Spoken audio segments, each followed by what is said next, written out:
झंडे में चांद दिखना और चांद पर झंडा फहरने में औकात औकात का फर्क होता है। भारत ने ना पाकिस्तान का पानी लौटाया, ना नीतियां बदली, लेकिन जब पाकिस्तान ने चुपचाप हमारे जवान को लौटाया तो भारतीय मुस्कुरा कर मानो कहे यह डर अच्छा है, बहुत अच्छा है। ख्वाबों की दुनिया में युद्ध जीतने वाले पाकिस्तान को भारत ने दरअसल कह दिया था कि भैया हम वो हैं जो रात के अंधेरे में भी सूरज जगा देते हैं। और जब ये कहा गया था तो ये कोई कवि सम्मेलन की लाइन नहीं थी, ये चेतावनी थी। और बीएसएफ जवान पूर्णम कुमार की वापसी उस रोशनी का प्रतीक है जो भारत की ताकत और जज्बे से निकली। वरना खुद सोचिए आप कि पाकिस्तान जैसा देश 35 से 40 जवानों की लाशें देखने के बाद, 10 से 11 एयरबेस के खंडहर हो जाने के बाद और 150 से ज्यादा आतंकवादियों की खबरें देखने के बाद चुपचाप एक सैनिक को लौटा दे। पाकिस्तान वो मुल्क है जो दशकों से आतंक की आग में भारत को जलाने की साजिशें रच रहा है और आज वो चुपचाप अपने कदम पीछे खींच रहा है। सीज फायर हुआ, भारत ने तो 1 इंच भी पीछे हटने की जरूरत नहीं समझी। न भारत ने पानी लौटाया, न पॉलिसी बदली, न माफ किया, लेकिन पाकिस्तान वो जो गला फाड़ फाड़ कर दहाड़ रहा था चुपचाप एक जवान को लौटा दिया। जानते क्यों? क्योंकि भारत ने ऑपरेशन सिंदूर से उसकी कमर तोड़ दी थी। पाकिस्तान को डर लगने लगा था। रामधारी सिंह दिनकर सच कह गए हैं कि क्षमा शोभती उस भुजंग को जिसके पास गरल हो, उसका क्या जो दंतहीन विश्व रहित विनीत सरल हो। भारत अब वो पुराना शांति प्रिय वाला देश नहीं है कि एक गाल पे थप्पड़ मारोगे दूसरा आई कर देंगे, पीठ पे छुरा घोपोगे और शांति का राग अलापेंगे। अब हर धोखे का हिसाब होता है, हर जख्म का बदला लिया जाता है और ये बदला भी ब्याज समेत वसूला आता है। हालांकि हम चाहते हैं कि आप भी हमारी एक मदद करें, हमारे व्हाट्सएप चैनल से जुड़े। लिंक हमने डिस्क्रिप्शन में और कमेंट सेक्शन में पिन कर रखा है। आप जुड़ेंगे तो इससे हमारी ताकत बढ़ेगी और आप तक जल्दी हमारे वीडियोस पहुंचेंगे। वैसे ठीक भी है, क्योंकि जब बात संप्रभुता की हो, जवानों की आन की हो, देश की आन मान शान की हो, तो शांति की बातें बकवास कमजोरी बन जाती है। शांति तलवार की उस नोक पर टिकी होती है और ऑपरेशन सिंदूर में भारत ने यही तलवार पाकिस्तान की छाती पर उतार दी थी। नतीजा देखिए, बन गया पाकिस्तान गुड बॉय। आतंक की फसल बोने वाला पाकिस्तान आज गुड बॉय बनकर भारत के जवान को लौटाकर शांति की बातें कर रहा है। आप इतिहास में देख लीजिए, पाकिस्तान कभी इतना दब्बू हुआ करता था, अब है। क्यों है? क्योंकि डर रहा है और ये डर हिंदुस्तानियों को अच्छा लग रहा है, क्योंकि इस डर से शांति आएगी। वही शांति जिसके लिए युद्ध की शुरुआत की गई थी। और 4 दिन के युद्ध में भारत की फौज जब पाकिस्तान के शहरों तक पहुंच गई, भले खाली उनके आर्मी कैंप को, उनके टेररिस्ट कैंप को निशाना बनाया गया, लेकिन यह संदेश दे दिया गया कि तुम्हारे शहर हमारी जद में। जिस दिन अपने पे आएंगे उस दिन पाकिस्तान को इतिहास बना। छूट गया जवाब, प्यार से छोड़ा गया बिना शर्त के। अभिनंदन भी पहले छोड़े गए थे, उस कहानी पर आएंगे, लेकिन पहले आपको बताते हैं कि हमारे बीएसएफ के जवान साहब जो है पकड़े कैसे गए थे। तो 23 अप्रैल 2025 को पंजाब के फाजिल्का जिले में फिरोजपुर सेक्टर की सीमा पर ये जनाब जो है पूर्णम कुमार शाह तैनात थे। उनकी ड्यूटी किसान गार्ड की थी और जब गोलीबारी शुरू हुई उसी दिन गर्मी बड़ी ज़्यादा थी और छाया की तलाश में ये जनाब जो है थोड़ा आगे चले गए थे।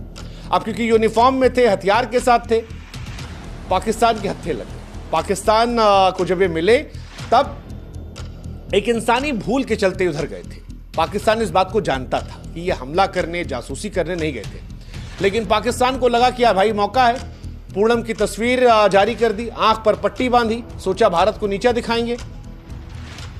हाँ, पाकिस्तान ने ये इस बीच में कई बार करने की कोशिश की थी। हमारी एक विंग कमांडर है, उनको लेकर भी इन्होंने किया था कि देखिए हमने पकड़ लिया। और शर्तें एक्चुअली मनवाने का तरीका होता है कि हम आपके जवान को छोड़ेंगे, आप हमें कुछ दीजिए। लेकिन भारत ने ठोका, कुछ छोड़ा नहीं, पाकिस्तान ने छोड़ा। और पाकिस्तान ने जब छोड़ा तो इसके मायने निकालने लगे लोग। अब पाकिस्तान का हमारे जवान को छोड़ना कोई दरियादिली नहीं है, बल्कि मौजूदा दौर में उसकी हार, उसकी बेबसी की निशानी है। क्योंकि पाकिस्तान वो मुल्क है जो दशकों से भारत के खिलाफ छद्म युद्ध छेड़ता रहा है, आतंकवादियों को पनाह दी, सीमा पर गोलीबारी की, हर उस मौके को भुनाया उकसाया। आप याद कीजिए, सौरभ कालिया हमारे देश के जवान थे जिनकी पाकिस्तान ने करगिल में आंखें निकाल ली थी, जिनके साथ बर्बरता की इंतहा पार कर दी थी कि सोच कर डर लग जाए। उस स्तर पर गर्म लोहे की सलाखें घुसेड़ दी थी। आज वो पाकिस्तान हमारे जवान को चुपचाप लौटा रहा है बिना खरोच लगाए। ये इसलिए है क्योंकि भारत ने ऑपरेशन सिंदूर से पाकिस्तान की कमर तोड़ी है। भारत ने उसको स्पष्ट संदेश दिया है कि अब भारत पाकिस्तान को साफ करने की नीयत भी रखता है। अगर भारत अपने पे आएगा तो अगला वाला वार ज्यादा विध्वंसक हो जाएगा। भारत अब वो नहीं है जो नरमी दिखाता है। भारत बुद्ध का देश है, लेकिन गुरु गोविंद सिंह जी भी यहीं से थे और शांति के लिए युद्ध भारत अब जरूरी समझता है। इसीलिए ना सिंधु जल समझौते में रियायत दी गई, ना आतंकवाद पर नीतियां बदली गई और पाकिस्तान को स्पष्ट संदेश भी था और नतीजा पाकिस्तान बन गया गुड बॉय। देखिए हमारा सैनिक जो है हमारे पास वापस आ गया। हालांकि इस सब का ट्रेलर जो है भारत ने पहले भी दिया था। अभिनंदन वाला किस्सा याद कीजिए, 2019 बालाकोट हमला, विंग कमांडर अभिनंदन वर्धमान, उनकी रिहाई भी इस बात का जीता जागता उदाहरण थी कि पाकिस्तान को भारत से डर लगने लगा है। पाकिस्तानी आज भले ही वो फोटोज डालते रहते हैं चाय वाली मुगालते में, हालांकि चाय का सच भी जो है वो हम आपको बता चुके हैं। फरवरी 2019 में जब अभिनंदन पाकिस्तान की सीमा पर पहुंचे थे तो पाकिस्तान को लगा था कि वो भारत को शर्मसार करेंगे, लेकिन भारत ने ऐसी धमकी दी कि पाकिस्तान के पसीने छूट गए। ये कहा था कि अगर एक खरोच भी आई तो तुम्हारी खैर नहीं। और उसके बाद पाकिस्तान की संसद का वो बयान सारी दुनिया ने सुना जिसमें पाकिस्तानी सांसद ने बताया कि सेना प्रमुख उस दौर के जनरल बाजवा की टांगें कांप रही थी। विदेश मंत्री शाह कुरैशी जो है वो गिड़गिड़ा रहे थे और कह रहे थे अल्लाह के वास्ते अभिनंदन को छोड़ दो वरना भारत पाकिस्तान पर हमला कर देगा।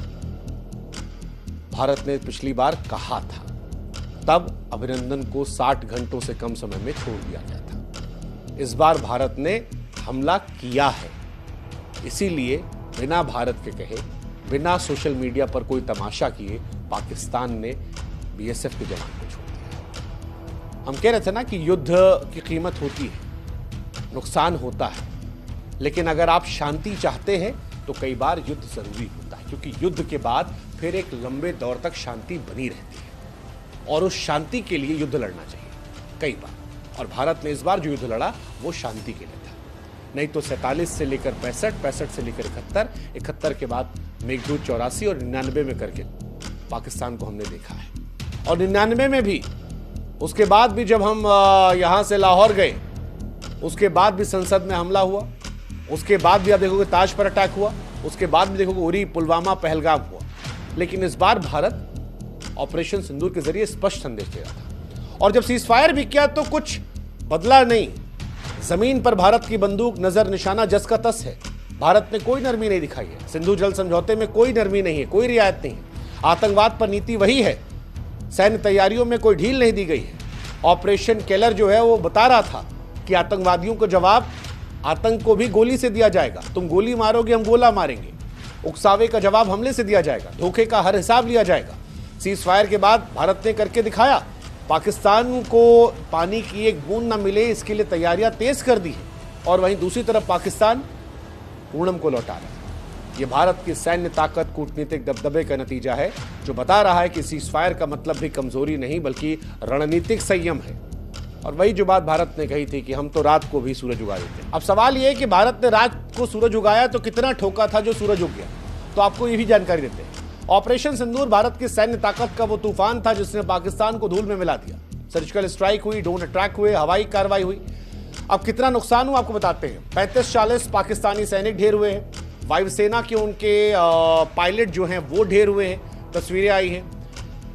10 से 11 एयरबेस तबाह हो गए हैं, जो बहुत बड़ी बात है, जिनके चलते पाकिस्तान की हवाई ताकत जो है पंगु हो गई है।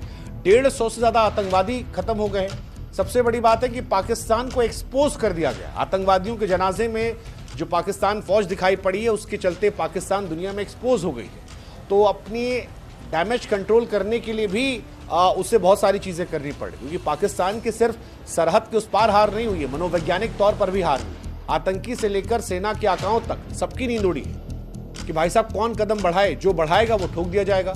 पाकिस्तान कमजोर हो चुका है। पाकिस्तान की हालत किसी छिपी नहीं है। आर्थिक तंगी ने उनको पहले परेशान कर रखा था। महंगाई आसमान छू रही थी। विदेशी कर चुकाने के लिए वो IMF के सामने गए थे। अब उनकी सेना फिलहाल भारत से टक्कर लेने की हिम्मत में नहीं है।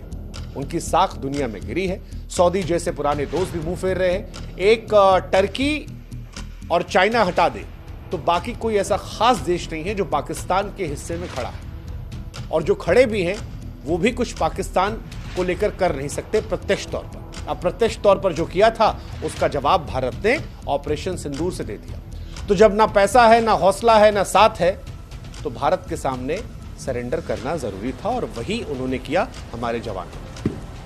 खैर, ये तो पाकिस्तान की कहानी है। आप मुस्कुराइए क्योंकि ये खौफ अच्छा है, गजब का खौफ है। पूनम कुमार की वापसी सिर्फ एक जवान का लौटना नहीं बल्कि भारत की ताकत का प्रतीक है। भारत के राजनीतिक संकल्प, कूटनीतिक दबदबे का ऐलान है। नए भारत का ऐलान है जो संयम रखता है मगर वक्त आने पर गरजता है। ऑपरेशन सिंदूर ने पाकिस्तान को सिखाया कि सीज़फायर के बाद भी भारत हटा नहीं है, भारत बदला नहीं है। और पाकिस्तान ने गुड बॉय बनकर बताया कि यह डर अच्छा है, वो डर जो हिंदुस्तानियों को फिलहाल गर्व की अनुभूति करा रहा है, जो ये दुनिया को एहसास करा रहा है कि भैया चांद में झंडा होना और चांद पर झंडा होना, इन दोनों में औकात का फर्क होता है। जय हिंद, जय भारत।